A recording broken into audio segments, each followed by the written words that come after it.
অপরাজিতা। জানো মা, আমি না কবিতা লিখেছি, তোমরা পড়বে কি তা? মার কাছে গিয়ে খাতা মেলে ধরে ছোট্ট অপরাজিতা। রাগী চোখ মেলে মা তাকে বলেন, মাথা কি খারাপ হলো? ছাই পাশ সব না লিখে বরং অঙ্কের খাতা খোলো। মুখ ভার করে গুটি গুটি পায়ে গেল সে বাবার কাছে। কবিতা লিখেছি। ও বাবা, তোমার দেখার সময় আছে? মুখটি না তুলে বললেন বাবা।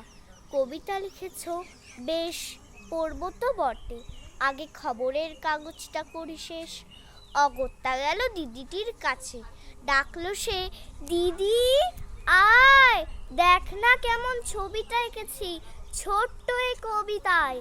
দিদির দু চোখে টিভি পর্দার ঝলমলে রোশনাই। বলল, কবিতা? তুই লিখেছিস? কবিতা না, ওটা ছাই। অপরাজিতার চোখ ছল ছল, বুকে কান্নার ঢেউ। তার লেখা এই প্রথম কবিতা দেখল না পড়ে কেউ। একা ঘরে বসে সামনে তাকালি মালাতে সাজানো ছবি। স্নিগ্ধ দু চোখে রয়েছেন যে সহজ পাঠের কবি। কবিতার খাতা মেলে সে ধরল, ঠোঁট দুটো থরো থরো। বলল, ঠাকুর কেউ না পড়ুক, তুমি এ কবিতা পড়ো। কি জানি কি করে কি যে হয়ে গেল।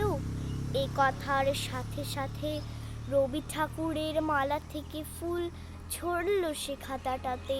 মনে হলো তার সামনে দাঁড়িয়ে বুঝি রবীন্দ্রনাথ। মাথার উপর রাখলেন তার আদর মাখানো হাত। নমস্কার।